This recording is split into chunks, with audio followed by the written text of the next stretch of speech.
మన వాక్య ధ్యానాంశమై మార్కు సువార్త 8వ అధ్యాయం.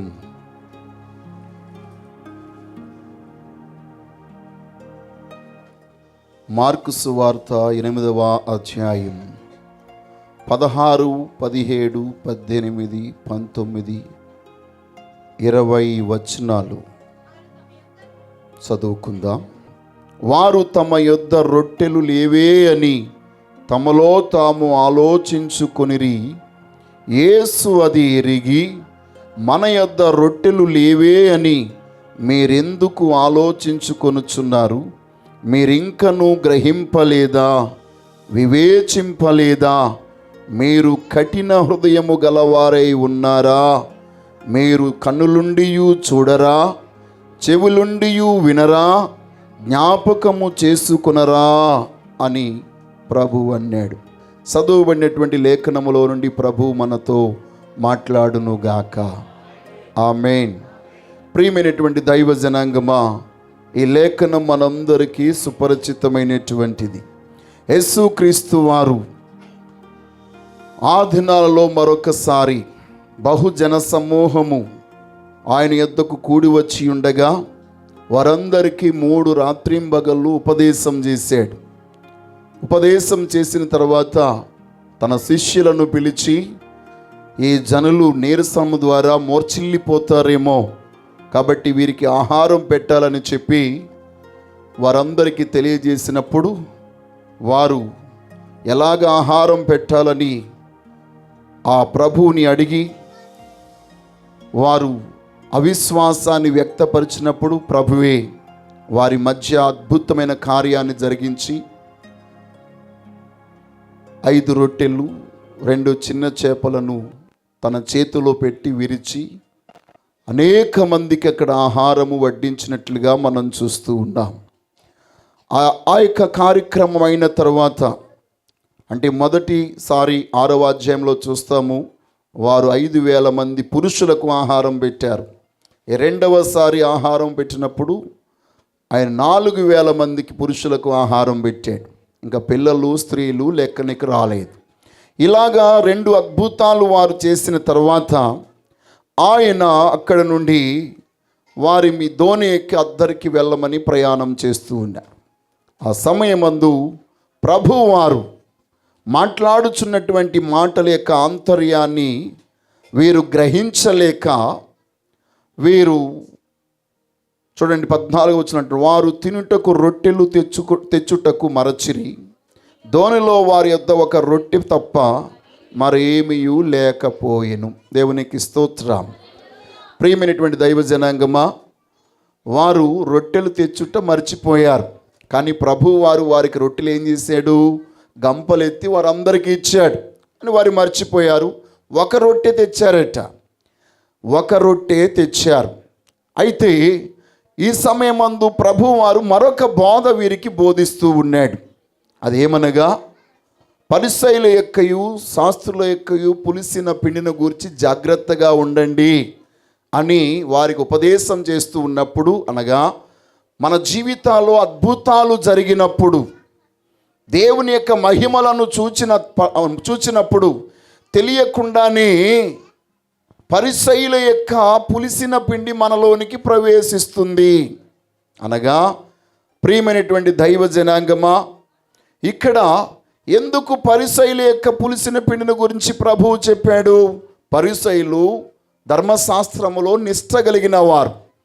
ధర్మశాస్త్రంలో నిష్ట కలిగినటువంటి ఈ పరిసయ్యులు శాస్త్రం ప్రకారంగా పవిత్రంగా ఉండడానికి ప్రయత్నం చేసేవారే కానీ అలాగ జీవించేవారు కాదు. అందరినీ జీవించమని బలవంతం చేసేటువంటి వారు. అందుకొరకే ప్రభు అన్నాడు, మీరు బరువులను మోయడం కొరకై అందరికీ చెప్తారు కానీ మీ చిటికిని వేలుతోనైనను బరువులను ఎత్తరు అని అన్నాడు. కాబట్టి ఈ పరిసయ్యులందరూ కూడా ప్రజలకు ఆచారబద్ధమైన బరువులు మోపేవారే కానీ ఆ యొక్క ఆచారాన్ని వారు పాటించేవారు కాదు. అలాంటి స్థితిలో ఉన్నటువంటి వారు అద్భుతాలు అనుభవిస్తున్నటువంటి శిష్యుల యొక్క జీవితంలో ఆ పులిసిన పిండి గనక ప్రవేశిస్తే వీరి అద్భుతకరమైన జీవితం ఆటంకాల పాలవుతుందని ప్రభువు తెలియజేశాడు. దేవునికి స్తోత్రం కలుగునుగాక. ఈరోజు నీ జీవితంలో అనుదినము జరుగుతున్న కార్యాలను బట్టి, అద్భుతాలను బట్టి నీవు కొనసాగిపోతూ ఉంటుండగా నీ భక్తిలో నీకు తెలియకుండానే కొందరు పరిసయ్యులు ఎదురవుతూ ఉంటారు. అనగా ఆచార సంబంధమైనటువంటి వ్యక్తులు, ఆచారబద్ధమైనటువంటి వ్యక్తులు జీవము కలిగిన దేవుని వాక్యముతో మనం ఎప్పుడూ సరిపోల్చలేం. ఆచారము వాక్యము ఎప్పుడు ఒకటిగా నడవలేవు, వ్యతిరేకంగానే ఉంటాయి. కాబట్టి ఇక్కడ పరిసయ్యుల యొక్క పులిసిన పిండి గురించి చెప్తే వీళ్ళు యేసయ్య మాటలు అపార్థము చేసుకున్నారు. దేవునికి స్తోత్రం. ప్రియమైన దేవుని బిడ్డలారా, మీరు గమనించండి. ప్రభు ద్వారా నియమించబడిన వారు, ఏర్పాటు చేయబడిన వారు, పిలవబడిన వారు, అద్భుతాలు చేయడానికి అధికారాన్ని పొందిన వారు, వారు ప్రార్థన చేస్తే దెయ్యాలు వెళ్ళిపోయాయి, రోగులు బాగుపరచబడ్డారు, కుష్ఠరోగులు సహితము స్వస్థత పొందారు. ఈ విధమైన గొప్ప కార్యాలు చేసినటువంటి ఈ శిష్యులు యేసయ్య మాటలను అపార్థం చేసుకున్నారు. దేవునికి స్తోత్రం. మీరు అప్పుడు గమనించండి, ఆయన శిష్యులైన మాటలను అపార్థం చేసుకున్నప్పుడు ఆయన యందు విశ్వాసం ఉంచి కొనసాగుతున్న మన జీవితంలో ఎన్ని అపార్థాలు వస్తాయి. ఒక మాట, అపార్థాలు వస్తే పర్వాలేదు, అపార్థాలు అనార్థాలుగా మారకూడదు. అపార్థాలు మన జీవితాల్లో అనార్థాలను తీసుకురాకూడదు. అపార్థాలు వచ్చినా వాటిని వెంటనే సరి చేసుకుంటే మన జీవితం ధన్యమవుతుంది. కానీ అది అపార్థము కాస్త అనార్థంగా మారితే నష్టాలు వాటిల్లుతాయి. అందుకొరకే ప్రభువేమో ఒకటి చెప్తే వీరికి ఇంకొకటి అర్థమవుతుంది. చాలా సందర్భాల్లో ప్రియమైనటువంటి దైవ జనాంగమా, మీ విశ్వాస జీవితంలో జీవము కలిగిన దేవుని యొక్క వాక్యాన్ని వినుట కొరకై జాగ్రత్త వహించాలి. ఆయన మాటలో ఉన్న ఆంతర్యం మనం తెలుసుకోగలగాలి. దేవునికి స్తోత్రం కలుగునుగాక. హల్లెలూయా. అయితే ఇక్కడ వీరు మనస్సులో అనుకుంటున్నారంటండి. మీరు ఒకవేళ ఇక్కడ కూర్చుని మీ మనసులో ఏమనుకుంటున్నారో నాకు తెలియదు. చాలా సందర్భాల్లో మీరు ఇంటి దగ్గర ఏదో అనుకుంటూ వస్తారు, ఇక్కడ కూడా కూర్చుని అనుకున్నటువంటి మాటలు దేవుడు మీతో మాట్లాడుతూ ఉంటాడు. అది నాకు తెలిసి కాదు, ఆయన ఎరిగిన వాడై ఉన్నాడు. దేవునికి స్తోత్రం కలుగునుగాక. మన మనస్సులో ఏమనుకుంటున్నామో ఆయన ఎరిగిన వాడిగా ఉన్నాడు. నీ భావాలేంటో ఆయన ఎరిగిన వాడై ఉన్నాడు. నీ ఆలోచనలేంటో ఆయన ఎరిగిన వాడై ఉన్నాడు. అయితే ఈ శిష్యులు వారు అనుకుంటున్నారు, అరే రొట్టెలు తేలేదు కాబట్టి ఈయన పులిసిన పిండి గురించి మాట్లాడుతున్నాడు అనుకున్నారు. కానీ పులిసిన పిండి అంటే ఆ బోధన గురించి ప్రభు చెప్పాడు, కానీ రొట్టెని గురించి చెప్పలేదు. అది ఎరిగిన వాడ యేసే అంటున్నాడు, మన దగ్గర రొట్టెలు లేవని మీరెందుకు ఆలోచించుకొనుచున్నారు అన్నాడు. దేవునికి స్తోత్రం. అంటే ప్రియమైన బిడ్డలారా, యేసయ్య మనతో ఉంటే రొట్టెలు మనతో ఉన్నాయి. దేవునికి స్తోత్రం. అనగా యేసయ్య మనతో ఉంటే అద్భుతాలు మనతో కూడా ఉన్నాయి. యేసయ్య మనతో ఉంటే ఏమీ లేని వారముగా ఉన్నా అన్నీ ఉన్న వారముగా ఉన్నాం. దేవునికి స్తోత్రం కలుగునుగాక. అందుకొరకే మీరెందుకు రొట్టెలు లేవే అని అనుకొనుచున్నారు. మనమందరము 5,000 మందికి పురుషులకు, 4,000 మంది పురుషులకు ఆహారం పెట్టినప్పుడు రొట్టెలు పెట్టామా? యేసుక్రీస్తు వారు ఎందుకు రొట్టెలను ఆయన మల్టిప్లై చేశాడు, విస్తరింపజేశాడో తెలుసా? ఆయనే జీవాహారమై ఉన్నాడని జనులందరూ తెలుసుకున్నట్లు. దేవునికి స్తోత్రం. ఇంకా చెప్పాలంటే ప్రభువారు స్వయంగా చెప్పారు యోహాను సువార్త 6వ అధ్యాయంలో, నేను పరలోకములో నుండి దిగి వచ్చిన జీవాహారమై ఉన్నాను. మోషే అనుగ్రహించిన మన్నా భుజించిన వారు చనిపోయారు, కానీ నేను ఇచ్చు ఆహారము భుజించిన వాడు ఎన్నడూ చనిపోడని ప్రభు చెప్పాడు. దేవునికి స్తోత్రం కలుగునుగాక. కాబట్టి యేసుక్రీస్తు మన జీవాహారమై ఉన్నాడు. అయితే యేసయ్య ఉపదేశాన్ని గ్రహించలేకపోవడానికి గల కారణం, ఆత్మ సంబంధమైన విషయాలు ఎప్పుడూ కూడా సున్నితముగా ఉంటాయి, మృదువుగా ఉంటాయి. ఏ వ్యక్తి అయితే మృదుత్వము కలిగి తన మనస్సును మృదుత్వము చేసుకుని, మెత్తన చేసుకుని, సున్నితము చేసుకుని దేవుని సన్నిధికి వస్తాడో అలాంటి వారితో దేవుడు మాట్లాడే ప్రతి మాట వారు గ్రహించగలుగుతారు. దేవునికి స్తోత్రం. దేవుని యొక్క వాక్యములో ఉన్న ఆంతర్యము వారు అర్థము చేసుకోగలుగుతారు. ఎందుకనగా దేవుని యొక్క జ్ఞానం, పరలోకం నుండి వచ్చే జ్ఞానం మృదువైనది, పవిత్రమైనది, అది చాలా సాత్వికముతో కూడినటువంటిది. కాబట్టి మన జీవితంలో ఆ మృదుత్వాన్ని మనము కలిగిన వారమై ఉండాలి.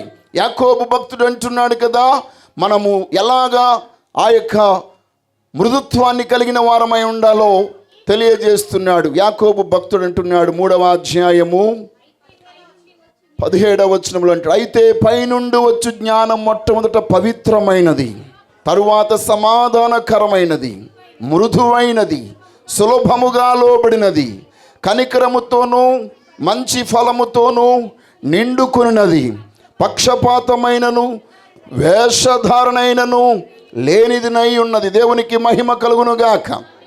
ప్రియమైనటువంటి దైవ జనాంగమా, మన ఆధ్యాత్మికమైన జీవితంలో మనము సున్నితమైన గుణము గలవారముగా, మృదువైన గుణము గలవారముగా ఉంటే పరలోక సంబంధమైన సత్యములన్నీ గ్రహించగలుగుతాం. దేవుడు మాట్లాడే ప్రతి గుసగుసలు కూడా మనకి వినబడతాయి. ఆ ఆత్మ సంబంధమైన సత్యాలు మనము గ్రహించగలగాలంటే మన మనసు ఎప్పుడు మెత్తగా ఉండాలి. దేవునికి స్తోత్రం. మృదువుగా ఉండాలి. కానీ ఇక్కడ ప్రభువారు వీరిని ఏమని గద్దిస్తున్నాడు? మీరు ఎందుకు మీ హృదయములను కఠినపరుచుకొనుచున్నారు అన్నాడండి. ఆయన అంటున్న మాట చూడండి, మీరు కఠిన హృదయము గలవారై ఉన్నారా? మీరు కన్నులుండి చూడరా, చెవులుండి వినరా, జ్ఞాపకము చేసుకొనరా? ఎందుకంటే మీరింకను గ్రహింపలేదా, వివేచింపలేదా అని ప్రభు అంటున్నాడు. అన్ని అద్భుతాలు వారితో చేసి వారు అప్పుడే ఇంకా ధోని ఎక్కారు, ఇంకెంతో సమయము కాలేదు. వెంటనే వారు దేవుని కార్యాలు మరిచిపోయారు, వారి జ్ఞాపకంలో లేవు. ఏ రోజు ప్రియమైనటువంటి దైవ జనాంగమా, మనమందరము సర్వశక్తి గల జీవమగల దేవుడు మన జీవితంలో చేసిన కార్యాలు మరిచిపోయేలాంటి కఠినమైన హృదయం కనుక ఉంటే ప్రభువుని విడిచిపెట్టడానికి ఒక్క క్షణం చాలదు. దేవునికి స్తోత్రం. దేవుడు నాకే కార్యము చేయలేదని చెప్పడానికి ఒక్క క్షణము చాలదు. ప్రభు అక్కడే ఉన్నాడు. అక్కడే వారు ఉండగానే ప్రభువుని విడిచిపెట్టిన స్వభావం వారిలోనికి వచ్చి ఉన్నది. ప్రియమైన దైవ జనాంగమా, కొన్ని సందర్భాల్లో మనకంటే ముఖ్యంగా అన్య జనాంగమే బెటర్. కారణం ఏంటి తెలుసా? వారు చెప్పే మాటలు వింటే మనకి చాలా ఆశ్చర్యం అవుతుంది. పరిశుద్ధ గ్రంథంలో కూడా ఫిలిస్తీన్లు ఉన్నారు. ఫిలిస్తీన్లు జీవముగల దేవుని యొక్క మందస్సాన్ని ఎత్తుకుని వెళ్ళిపోయారు. దేవుని మందస్సాన్ని ఎత్తుకుని వెళ్ళిపోయిన తర్వాత 6 మాసాలు దాగోను గుడిలో వారు పెట్టుకుని నానా హింసలు పొందారు. ఆ భయంకరమైన హింసలు పొందినప్పుడు ఆ ప్రాంతంలో ఉన్నటువంటి పెద్దలందరూ వచ్చి ఫిలిస్తీన్లందరితోనూ 5 సర్దార్లతో చెప్పుచున్న మాట ఒక్కసారి మనం చదువుదాం. సమూయేలు మొదటి గ్రంథం 6వ అధ్యాయం 6వ వచనం చూడండి. ఐగుప్తీయులు ఫరోయు తమ హృదయములను కఠినపరుచుకొనున్నట్లు మీ హృదయములను మీరెందుకు కఠినపరుచుకొందురు? ఆయన వారిలో అద్భుత కార్యములు చేయగా వారి జనులను పోనిచ్చిరి. ఇశ్రాయేలు వెళ్ళిపోయిరు కదా, కాబట్టి మీరు క్రొత్త బండి ఒకటి చేయించి కాడి మోయని పాడి ఆవులను 2 తోలి తెచ్చి బండి కట్టి వాటి దూడలను వాటి దగ్గర నుండి ఇంటికి తోలివేయండి. దేవునికి స్తోత్రం కలుగునుగాక. ప్రియమైన బిడ్డలారా, ఇక్కడ అంటున్నారు కదా, ఈ యొక్క ఫిలిస్తీన్లందరూ కూడా సర్దార్లను పిలిపించి ఈ 6వ వచనంలో చెప్తున్న మాట మీరు గమనించండి. ఐగుప్తీయులు ఫరోయును తమ హృదయములను కఠినపరుచుకున్నట్లు మీ హృదయములను ఎందుకు కఠినపరుచుకొనుచున్నారు? ఆయన అద్భుతాలు చేసే దేవుడు. దేవునికి స్తోత్రం కలుగునుగాక. ఈ ఫిలిస్తీన్లు అనుకున్నారు, అద్భుతాలు చేసే దేవుణ్ణి ఎత్తుకుని వచ్చేసాం, అద్భుతాలు చేసిన కార్యాలు చేసిన దేవుణ్ణి మనం సొంతం చేశాం, ఆయన్ని బలహీనుని చేసేసాం, ఆయన శక్తిహీనుని చేసేసాం అనుకున్నారు. కానీ ఫిలిస్తీన్లో ఉన్న ప్రజలందరికీ అర్థమైంది ఏంటంటే, సర్దారులను పిలిపించి ప్రజలందరినీ పిలిపించి, అయ్యా మీరందరూ విన్నారు కదా, ఆ ఐగుప్తులో జరిగిన సంఘటన మీకు తెలుసు కదా. ఆ మహిమగల దేవుడు ఈ యొక్క మందసములో ఉన్నాడు కదా. ఆ వారు కఠినపరుచుకుని మొత్తం దేశాన్నే నాశనం చేసుకున్నారు. అలాగా మీరెందుకు మీ హృదయాలను కఠినపరుచుకొనుచున్నారు? దయచేసి మా మాట విని మందసాన్ని కొత్త బండిలో ఆ ఇశ్రాయేలు దేశానికే సాగనంపేయండి. మీ హృదయములు కఠినపరుచుకున్నంత కాలం శ్రమ అనుభవిస్తూనే ఉంటారని ఫిలిష్తీయులే చెప్పారు. దేవునికి స్తోత్రం. హల్లెలూయా అన్నారా లేదండి? అక్కడ ఫిలిష్తీయులు చెప్తున్నారా లేదా? ఫిలిష్తీయులు అంటున్న మాట మీరు గమనించండి. ఆ ఫరో కఠినపరుచుకున్నాడు, ప్రజలు కఠినపరుచుకున్నారు, ఐగుప్తులందరూ కఠినపరుచుకున్నారు, నానా ఇబ్బందులు పడ్డారు. అలాగ మీరెందుకయ్యా మీ హృదయాలను కఠినపరుచుకుంటారు? ఆయన ఎప్పుడు అద్భుతాలు చేసే దేవుడే. దేవునికి స్తోత్రం కలుగును గాక. ఆయన ఎప్పుడు మహత్కార్యాలు చేసే దేవుడే. ఆ దేవుణ్ణి మన మధ్య ఉంచుకుంటే ఆయన మనం అంగీకరించాలి. అంగీకరించకపోతే ఆయన మనల్ని పంపించేయాలి. ఫిలిష్తీయులకే ఉన్న జ్ఞానం మనకు లేదు ఇప్పుడు. ప్రియమైనటువంటి దైవ జనాంగమా, దేవుని కార్యాలు నువ్వు ఎందుకు గ్రహించలేకపోతున్నావంటే నీ హృదయము నీకు తెలియకుండానే కఠినమైపోతుంది. It became harden. హృదయము కఠినమైపోయినప్పుడు దైవ కార్యాలు మనము గుర్తించలేం. ప్రభువే దేవుడే మనతో కూడా ఉన్నా ఆయన్ని మనము గుర్తించలేం. ఆయన జీవాహారముగా వారి మధ్య ఉన్నాడు, సర్వ సృష్టికర్తగా ఆయన వారి మధ్య ఉన్నాడు. ఎందుకంటే సృష్టినే శాసించాడు, నీటి మీద ఆయన నడిచాడు. ఈ అద్భుతాలన్నీ వారు కనులారా చూశారు. చనిపోయిన వారు లేపబడ్డారు. పక్షవాయు గలవాడు అప్పటికే బాగు చేయబడ్డాడు. 5వ అధ్యాయంలో చూస్తే చనిపోయిన యాయిరు కుమార్తె లేవనెత్తబడింది. ఈ అన్ని అద్భుతాలు శిష్యులు స్వయానగా చూశారు, విన్నారు. కానీ హృదయాలు కఠినమైపోవడం వల్ల ఇప్పుడు జరిగే కార్యాన్ని వారు అనుభవించలేకపోతున్నారు. దేవునికి స్తోత్రం కలుగును గాక. ప్రియమైనటువంటి దైవ జనాంగమా, ఆ ప్రకారంగానే ప్రభు మన జీవితంలో ఎన్నో కార్యాలు జరిగిస్తూనే వచ్చాడు. ఇప్పుడు ఆయన మనతో కూడా ఉన్నాడు. నీవు మాట్లాడుకుంటున్న ప్రతి మాట, నీ మనసులో అనుకుంటున్న మాట, కీర్తనగాడు చెప్పినట్లు 139వ సంకీర్తనలో చెప్పినట్లు, మాట మన మనసులోనికి రాకమునిపే ఆయన అన్నీ ఎరిగిన దేవుడిగా ఉన్నాడు. నీ మనసులో నువ్వు ఆలోచన ఎరిగిన వాడిగా ఉన్నాడు. నీ తలంపులో ఎరిగిన వాడిగా ఉన్నాడు. అలాంటి దేవుడు ఇక్కడ ఈ ధోనిలో ఉన్నాడు. ఇక్కడ దేవునికి స్తోత్రం. అంటే కీర్తనగాడు చెప్పిన ఆ దేవుడే ఈ ప్రభువైన యేసు. అక్కడ కీర్తనగాడు 139వ కీర్తనలో ఏం చెప్పాడు?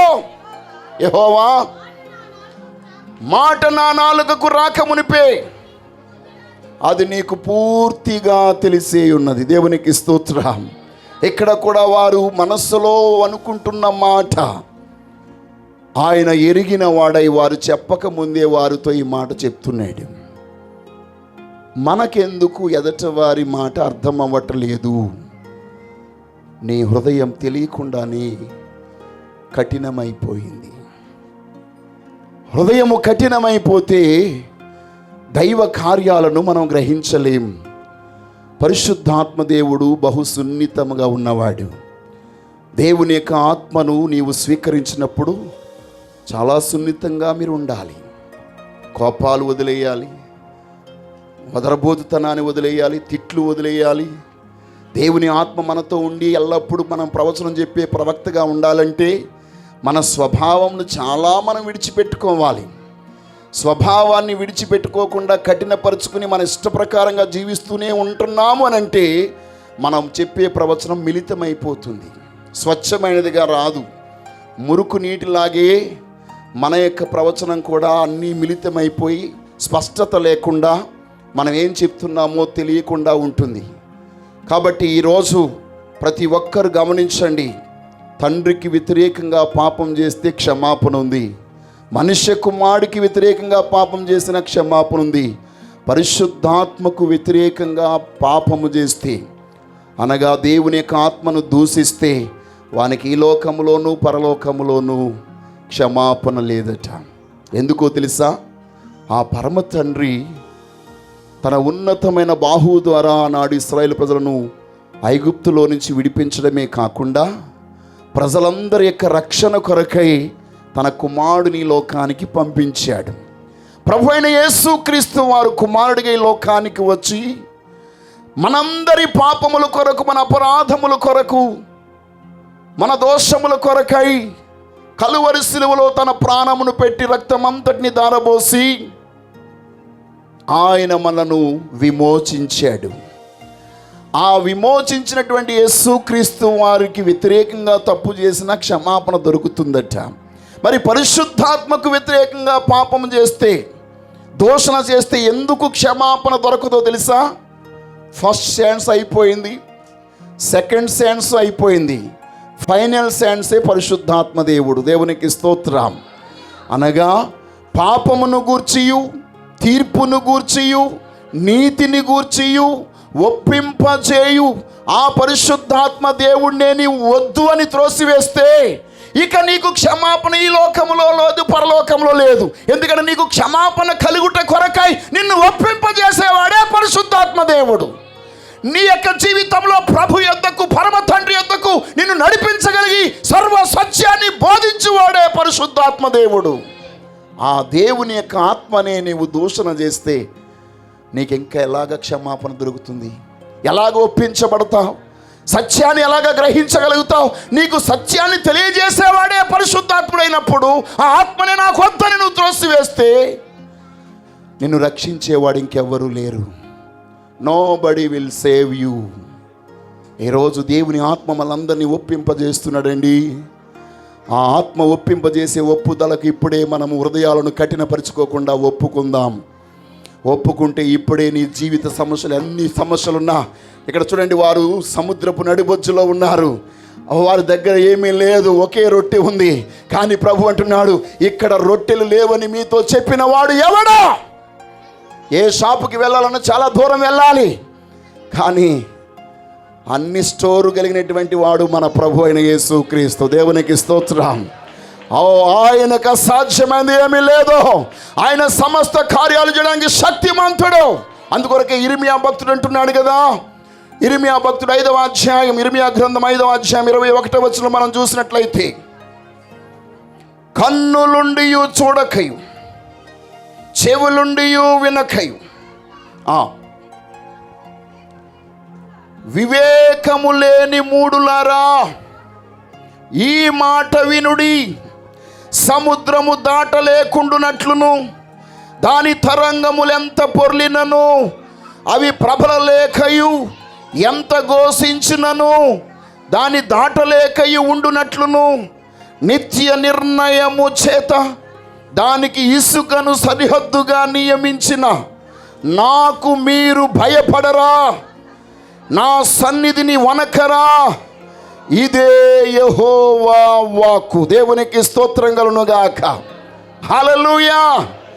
ఈరోజు మన జీవితంలో దేవుడు సృష్టించిన ఈ సృష్టి యావత్తు చూస్తే సముద్రానికి వెళ్తే తెలుస్తుందండి దేవుడు ఎంత శక్తివంతుడో, ఎంత గొప్పవాడో. చెవులుండి వినరా? కన్నులుండి మీరు చూడరా? వినలేని, గ్రహించలేని అంత కఠినమైన హృదయము గలవారుగా మీరు ఎందుకు ఉన్నారు? వచ్చి చూడండి. సముద్ర తరంగాలను, వాటిని పొంగును అణుచుట కొరకు ఆయన కొండలు బండలు పెట్టలే, చిన్న ఇసుక రేణువులను అక్కడ ఏర్పాటు చేశాడు. చిన్న ఇసుక, ఇంకా చెప్పాలంటే మీరు బిల్డింగ్ కట్టుకునే ఇసుక కంటే సముద్రపు ఇసుక రేణువులు మరీ చిన్నవి. దేవునికి స్తోత్రం. కానీ మహాప్రళయముతో వచ్చే, ఉప్పెనలాగా వచ్చే, ఉగ్రరూపములో వచ్చినటువంటి ఆ తుఫాను టైంలో కూడా వచ్చిన కెరటాలను ఆపడానికి ఆ చిన్న రేణువులని దేవుడు సరిహద్దుగా ఏర్పాటు చేశాడు. ఏ యొక్క ఇసుకైతే ఆ కెరటాలను లోనకు లాక్కి వెళ్ళిపోతుందో అదే కెరటాలను ఆధారం చేసుకుని ఆ ఇసుక మరలా ఎదుటకు వచ్చి పడిపోతుంది. దేవునికి స్తోత్రం. ఆ కెరటాన్ని మీరు గమనించండి.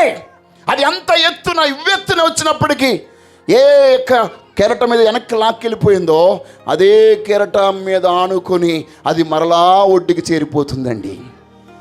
క్రీస్తు నందు విశ్వాసము కలిగిన ప్రతి విశ్వాసి నీ జీవిత శ్రమలలో నిన్ను వెనక్కి లాక్కి వెళ్ళిపోతున్నాయి అనుకుంటున్న శ్రమలు ఉన్నాయి చూసావు, ఆ శ్రమలను ఆధారం చేసుకునే ప్రభు పాదాల దగ్గరికి వచ్చి పడిపోవాలి మనం. దేవునికి స్తోత్రం.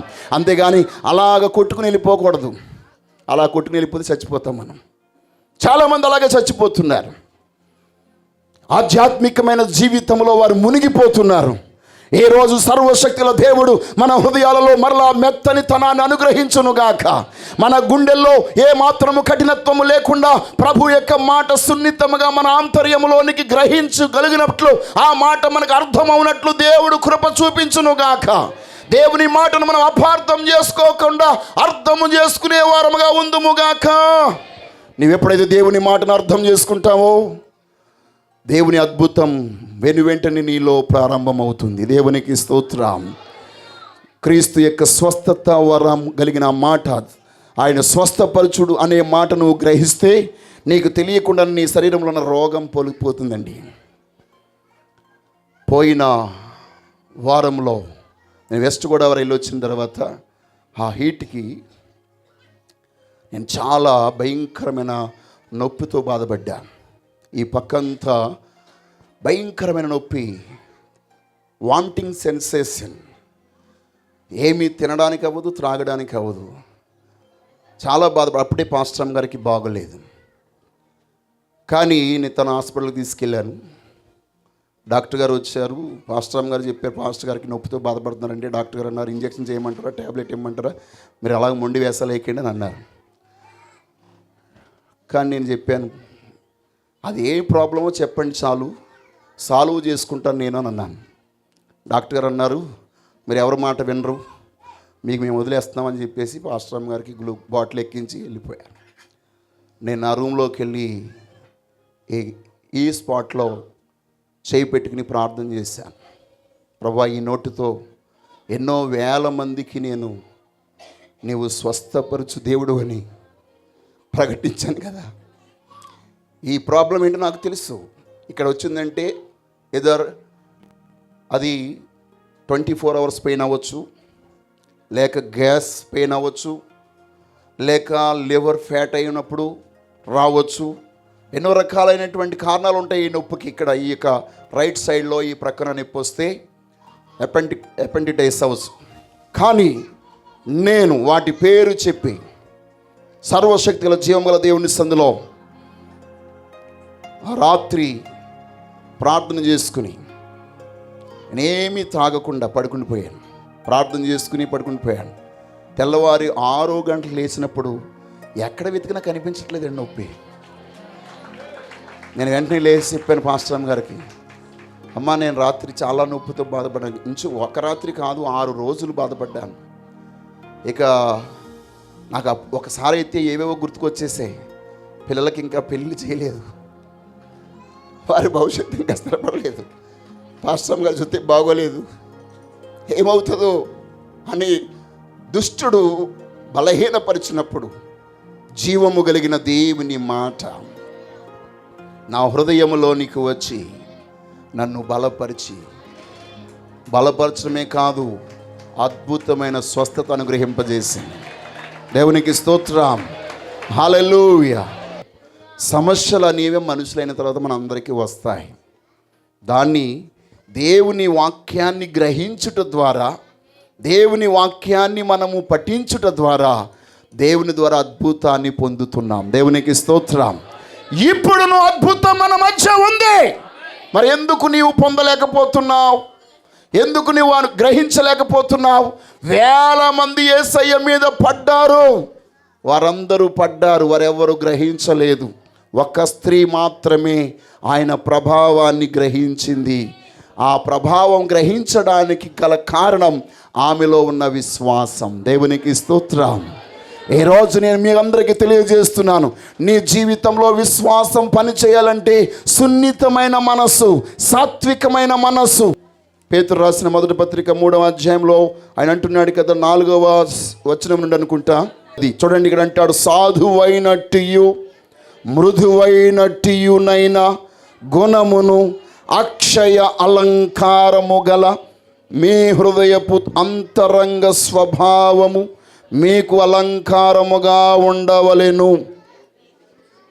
అది దేవుని దృష్టికి మిగులు విలువగలది. పుట్టినోట్లు అంటాడు అంతరంగ పురుషుడు అన్నాడు. అనగా దేవుని యొక్క ఆత్మ, నీలో ఉన్న ఆత్మ దేవుని ఆత్మ చేత మృదువుగా మార్చబడి, అది ఒక గుణముగా స్వభావముగా నీ యొక్క ఆత్మకు అలంకరణగా ఉన్నప్పుడు నీ జీవితంలో సులువుగా అద్భుతాలు జరుగుతాయి. దేవునికి స్తోత్రం.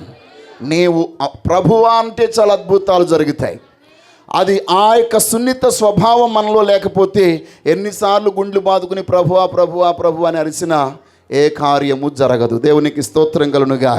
కాబట్టి ఈరోజు మనందరి జీవితాల్లో సర్వశక్తి గల జీవము గల దేవుని యొక్క ఉన్నతమైన నామం పేరిట మన హృదయములను కఠినపరుచుకొనకుండా జీవము గల దేవుని యొక్క ఉన్నతమైన కృపకు పాత్రులమవుదుముగాక. అందువరకే జ్ఞానాన్ని సొలొమోను అంటాడు, సామెతల గ్రంథం 28వ అధ్యాయం 14వ వచనం మనం చూసినట్లయితే, నిత్యము భయము కలిగి ప్రవర్తించువాడు ధన్యుడు, హృదయమును కఠినపరుచుకొనువాడు కీడిలో పడును. చూడండి, దేవుని యందు నిత్యము భయభక్తులు గలవాడట ధన్యుడు. కానీ ఎవడైతే తన హృదయాన్ని కఠినపరుచుకుంటాడో వాడు కీడులో పడతాడో. కాబట్టి ఈరోజు నీవు కీడును అనుభవించకుండా మేలును అనుభవించగలగాలంటే జీవము గల దేవుని యెడల భయభక్తులు కలిగి ఉండాలి. మళ్ళా చెప్తున్నారు రిఫరెన్స్ 28వ అధ్యాయం సామెతల గ్రంథం 14వ వచనం. ప్రియమైన బిడ్డలారా, అంతేకాకుండా జకర్యా గ్రంథం 7వ అధ్యాయం 12వ వచనంలో అంటాడు, జకర్యా గ్రంథం 7వ అధ్యాయం 12వ వచనం, ధర్మశాస్త్రమును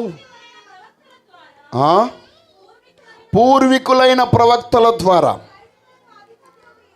సైన్యములకు అధిపతియగు యెహోవా తన ఆత్మ ప్రేరణ చేత తెలియజేసిన మాటలను తాము వినకుండునట్లు హృదయములను కురువిందము వలె కఠినపరుచుకొనిరి గనుక సైన్యములకు అధిపతియగు యెహోవా యొద్ద నుండి మహోగ్రత వారి మీదకి వచ్చెను. దేవునికి స్తోత్రం కలుగునుగాక. ప్రియమైనటువంటి దైవ జనాంగమా, ఈ యొక్క సమయంలో మీరు గమనించండి, సర్వశక్తి గల దేవాతి దేవుడు తన ఆత్మ ప్రేరణ ద్వారా వ్రాయించిన గ్రంథం ఇది. ఈ గ్రంథంలో ఉన్న ప్రతి మాట మనిషిని యొక్క ఇచ్చ వలనను ఊహ వలనను వచ్చింది కాదు. దేవుని ఆత్మ ప్రేరణ చేత ప్రవక్తల ద్వారా పలికిన ప్రతి మాట గ్రహించడానికి మన హృదయాలు ఎల్లప్పుడూ మెత్తగా ఉండునుగాక, ఎల్లప్పుడూ మృదువుగా ఉండునుగాక. మృదువుగా ఉంటే అద్భుతం నీ దగ్గరే ఉంది. దేవునికి స్తోత్రం. నీవు మనస్సును కఠినపరుచుకున్నావా, దేవుని యొక్క ఉగ్రత, దేవుని యొక్క శిక్ష, దేవుని యొక్క కోపం, దేవుని యొక్క వేదన. చూడండి, ఇశ్రాయేలు ప్రజలందరూ ఎన్నో అద్భుతాలు వారు ఆ యొక్క ఐగుప్తు దేశంలో చూశారు, ఎర్ర సముద్రంలో చూశారు. ఎర్ర సముద్రం దాటిన తర్వాత 16వ అధ్యాయానికి వచ్చినప్పుడే ఆ యొక్క నిర్గమాకాండలో మనం చూస్తాం, మొదటి 2-3 వచనాల్లోనే దేవునికి వారు కోపాన్ని పుట్టించేశారు. అలాగే సంఖ్యాకాండంలో మనం చూస్తాం, వారు చాలా ఘోరాతి ఘోరముగా దేవునికి కోపం పుట్టించారు. ఎందుకో తెలుసా? వారి హృదయాలను కఠినపరుచుకొనుట ద్వారా. హృదయము కఠినమైపోతే దేవుని కార్యాలు మనము గ్రహించలేం, దేవుని కార్యాలు మనము చూడలేం, దేవుని కార్యాలు మనము జ్ఞాపకం చేసుకోలేం. కానీ దేవుని కార్యాన్ని జ్ఞాపకము చేసుకొనుట ద్వారా నీవిప్పుడే బలము పొందుతావు. దేవునికి స్తోత్రం. ఇప్పుడే అద్భుతాన్ని పొందుతావు, ఇప్పుడే దేవుని మహిమను నీవు చూస్తావు. కాబట్టి ప్రియమైన దైవ జన్మంగా చూడండి, కీర్తనకారుడు అంటే 77వ సంకీర్తన 11వ చరణంలో మనం చూసినట్లయితే,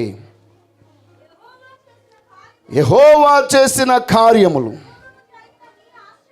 పూర్వము జరిగిన నీ ఆశ్చర్య కార్యములను నేను మనస్సునకు తెచ్చుకొంటిని.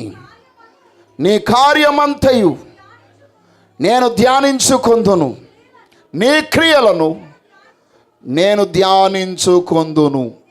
దేవా, నీ మార్గము పరిశుద్ధమైనది. ఎప్పుడైతే నేను నీ యొక్క పూర్వకాలమందు నువ్వు చేసిన కార్యాలను, నా జీవితంలో నువ్వు జరిగించిన అద్భుతాలను నేను గ్రహిస్తానో, అప్పుడు దేవుని మార్గాలన్నీ పరిశుద్ధమైనవనియు శక్తివంతమైనవనియు మనం గ్రహించగలుగుతాం. దేవునికి స్తోత్రం. హల్లెలూయా. ప్రియమైనటువంటి దైవ జనాంగమా, ఆత్మీయ గ్రహింపులోనికి మనం వెళ్ళగలగాలంటే, నేను ముగిస్తాను నా మాటలు చెప్తూ, ఆత్మీయ గ్రహింపులోనికి మనం వెళ్ళాలి అని అంటే మనం ఎల్లప్పుడూ కూడా ప్రభువుకి ప్రార్థన చేసే వారముగా ఉండాలి. చూడండి, ఎఫెసీయులకు రాసిన పత్రికలో అపోస్తలుడైన పౌలు ఎఫెసీలో ఉన్నటువంటి సంఘం అంతటికి తెలియజేస్తూ ఉన్నాడు. 1వ అధ్యాయం 17వ వచనం నుంచి మనం చూసినట్లయితే, మరియు మీ మనోనేత్రములు వెలిగింపబడినందున ఆయన మిమ్మును పిలిచిన పిలుపు వలనను నిరీక్షణ ఎట్టిదో పరిశుద్ధులలో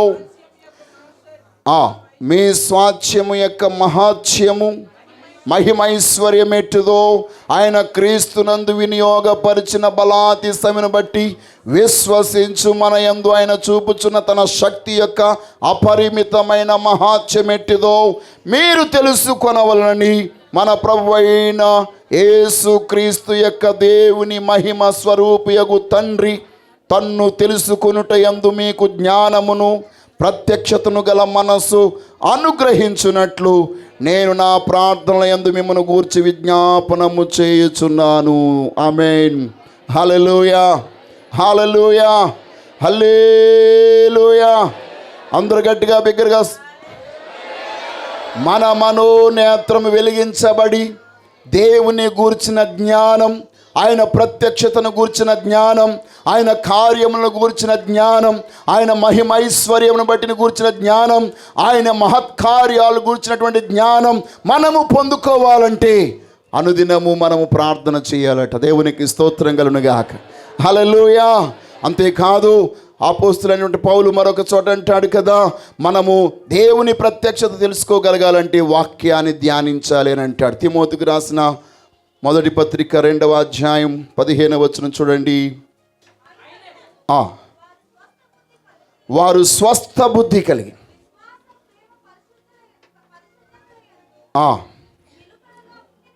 నిలకడగా ఉండిన ఎడల శిశు ప్రసూతి ద్వారా ఆమె రక్షింపబడును. దేవునికి స్తోత్రం కలుగునుగాక. జీవము గల దేవుని యొక్క వాక్యాన్ని మనం ఎల్లప్పుడూ కూడా శిశు ప్రసూతి ద్వారా ఎలాగైతే ఒక స్త్రీ ప్రసవ వేదన ద్వారా రక్షణ పొందుతుందో, దేవుని వాక్యాన్ని విన్నప్పుడు మన మనస్సులో కూడా అలాంటి వేదన కలిగినప్పుడు మనము కూడా మహిమగల దేవుని యొక్క కృప ద్వారా రక్షణ పొందుతాం. దేవునికి స్తోత్రం కలుగునుగాక. హల్లెలూయా. కాబట్టి ఆత్మీయ సత్యాన్ని అపార్థము చేసుకోకుండా, అది అనార్థాలకు దారి తీయకుండా, సర్వశక్తి గల దేవుని యొక్క ఆత్మ మనకు బయలుపరిచే ప్రత్యక్షతను పొందుకుంటూ ప్రభువులో ఎల్లప్పుడూ మనం ముందుకు సాగాలి. కాబట్టి ఈరోజు మనతో ఎవరున్నారు? యేసయ్య ఉన్నాడు, తండ్రి ఉన్నాడు, పరిశుద్ధాత్ముడు ఉన్నాడు. ప్రేమ బిడ్డలని గమనించాలి. ఈ యొక్క విషయంలో చాలామందికి చాలా కన్ఫ్యూజ్ చేసి పడేస్తున్నారు. దేవుడు ఒక్కడే, ఆయనే తండ్రి, ఆయనే కుమారుడు, ఆయనే పరిశుద్ధాత్ముడు. ఆయనే అనగా త్రియేక దేవుడు, ముగ్గురుగా ఉన్న ఏకదేవుడు, ముగ్గురు దేవుళ్ళు కాదు. దేవునికి స్తోత్రం. మరి యేసుక్రీస్తు లోకానికి వచ్చినప్పుడు why he prayed like that? ఆయన హీ హానర్ ద పొజిషన్. ఆయన తండ్రిగా కుమారుడికి ఈ లోకానికి వచ్చాడు కాబట్టి తండ్రి పొజిషన్ గౌరవించాడు. అంతే తప్ప ఆయన తక్కువని కాదు. అందుకొరకే చెప్పాడు ఆయన, నన్ను చూచినవాడు తండ్రిని చూస్తున్నాడు. నన్ను ఇంతకాలం చూస్తున్నారు, ఇంకా మీకు తండ్రి తెలియదా అని అన్నాడు ఆయన. అంటే he himself is a father. కానీ నీవు నేను మనందరము గ్రహించినట్లు ఆయన వేరియేషన్ చూపించాడంతే. దేవునికి స్తోత్రం కలుగునుగాక. ఈవెన్ పరిశుద్ధాత్మ దేవుడు కూడా ఏమాత్రము వారిలో తక్కువ వాడు కాదు. ఆ ముగ్గురులోనూ ఆయన ఉన్నాడు. అందుకొరకే సృష్టిలో ఈ ముగ్గురిని మనం చూస్తాం. సమస్త కార్యాలలో పాత నిబంధనలో ఆ ముగ్గురిని మనం చూస్తాం. ఇప్పుడును మనం ఆ ముగ్గురిని చూస్తున్నాం. ఇప్పుడు యేసయ్య దేవుని ఆత్మ ద్వారా అనగా పరిశుద్ధాత్మ ద్వారా మన మధ్య సంచారము చేయుచున్నాడు. ఎక్కడైతే ఇద్దరు ముగ్గురు నా నామం పేరట కూడి ఉంటారో వారి మధ్య ఉంటారని సెలవిచ్చిన దేవుడు, ఆత్మస్వరూపైన దేవుడు ఈరోజు మన మధ్యకు తన ఆత్మ ద్వారా వచ్చి ఉన్నాడు. దేవునికి స్తోత్రం కలుగును గాక. కాబట్టి ప్రియమైనటువంటి దైవ జనాంగమా, ఈ సమయంలో మీ జీవితంలో మీతో కూడా ప్రభు ఉన్నాడని మీకు అర్థమవుతుందా? ఇప్పుడు మీ పక్కన కూర్చున్నటువంటి వారి యొక్క స్పర్శ మీకు తగులుతుంది కదా. కొంతమందికి తగలదండి. వాళ్ళని ఏమంటాం? స్పృహ తగలలేని వాళ్ళని ఏమంటాం చెప్పండి? స్పృహ లేదా నీకు అంటారు లేదా? స్పృహ లేదు, తెలివి లేదు. వాళ్ళని మామూలు తాకడమే కాదు, గిల్లేసినా వాళ్ళకి ఏం పట్టింపు ఉండదు. అంటే వాళ్ళ యొక్క బాడీ అక్కడ డెడ్ అయిపోయిందన్నమాట. దేని ద్వారానో అక్కడ ఉన్న సెల్స్ అన్ని చచ్చిపోయాయి. అందుకొరకు వాళ్ళకి ఏమీ అక్కడ స్పర్శ తెలియట్లేదు. అందుకొరకే డాక్టర్ గారి దగ్గరికి ఎక్కడికైనా చెయ్యి నొప్పి వచ్చింది, కాలు నొప్పి వచ్చింది అని చెప్పేసి వెళ్ళినప్పుడు ఆయన దగ్గర ఒక సుత్తి ఉంటుంది, వెరైటీ సుత్తి. ఆ సుత్తితో ఉన్నట్టు కొంకుతో ఇలాగ గీస్తాడు ముందు. ఇలాగ కదిలనుకోండి, పర్లేదు, స్పృహ ఉంది, పనిచేస్తుంది. అది ఏమాత్రము స్పర్శ ఇలాగ ఊగకుండా ఉందనుకోండి, అక్కడ ఉన్న సెల్స్ అన్నీ ఏమైపోయాయన్నమాట, డెడ్ అయిపోయాయి. అందుకొరకే షుగర్ పేషెంట్లు చూడండి, వాళ్ళకి గాయం ఏమీ కనబడదు, కింద చూస్తే ఇక్కడ దాకా కుళ్ళిపోద్ది లోన. కారణం ఏంటంటే లోన స్పర్శ వారికి తెలియలేదు కాబట్టి నొప్పి లేదు. స్పర్శ లేనివాడికి ఏం లేదనమాట, నొప్పి లేదు. ఆధ్యాత్మికంగా కూడా అంతే. ఆత్మీయ జీవితంలో నీకు స్పర్శ లేకపోతే నీవు ఏమాత్రము కూడా సున్నితమైన, అంటే నొప్పి నీకు తగలదు, మొండితనమే నీలోనికి వస్తుంది, వ్యతిరేకతే నీలోనికి వస్తుంది, నీలో నుంచి మంచి మాట రాదు. ఎప్పుడు కూడా కష్టమైన మాట నువ్వు పలుకుతావు. నీవు పలికే మాట అనేకులకు గాయాన్ని కలిగిస్తుంది. నీ ప్రవర్తన అనేకులకు వేదన కలిగిస్తుంది.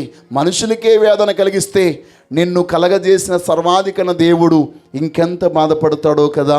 కాబట్టి ఈ సమయంలో ఆధ్యాత్మికమైన స్పృహలోనికి మనం వచ్చుదుముగాక. ఆత్మీయంగా నాకు ఏ షుగర్ రాకుండా ఉండునుగాక, ఆత్మీయంగా నాకు ఏ బీపీ లేకుండా ఉండునుగాక, ఆత్మీయంగా నాకు ఏ విధమైనటువంటి జబ్బులు లేకుండా ఉండునుగాక.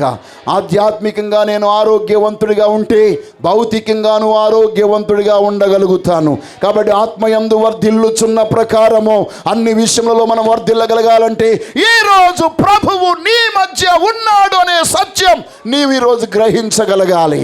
ఇప్పుడు కూడా ఆయన అద్భుతము చేయడానికి నీ దగ్గర ఏముందో అని చూడట్లేదు. ఆయన నీలో విశ్వాసం ఉందా లేదా అని చూస్తున్నాడు, గ్రహింపు ఉందా లేదని చూస్తున్నాడు.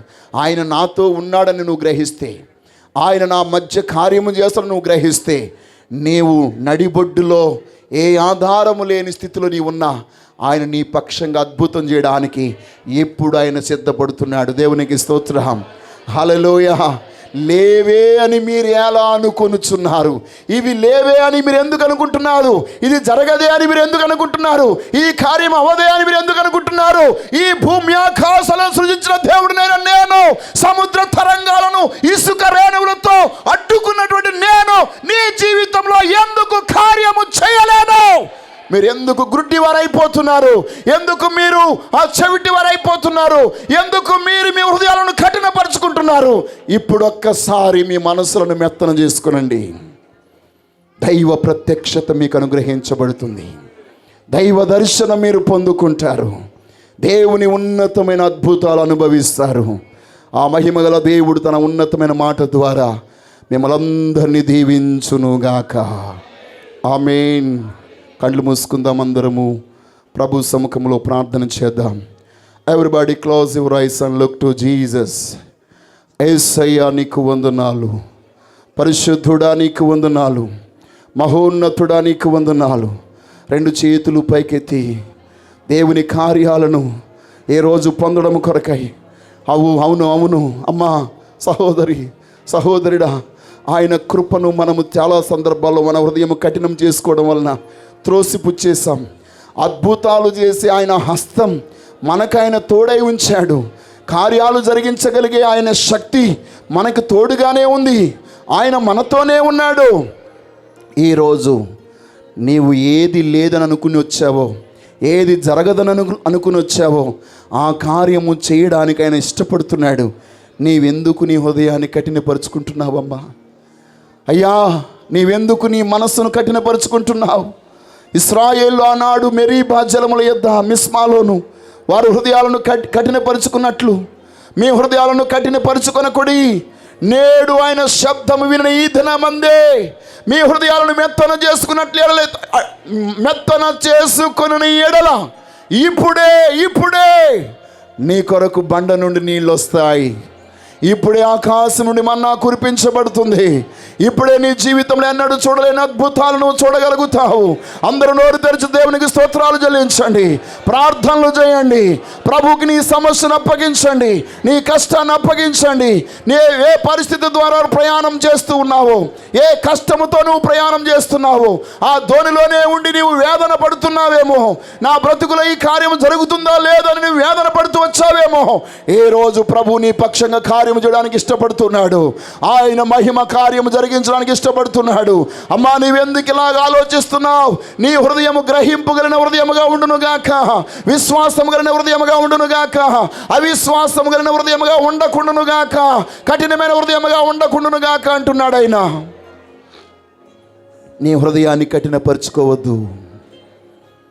జీవము గల దేవునికి నిన్ను నీవు సమర్పించుకో. యేసునాథానికి మహిమ.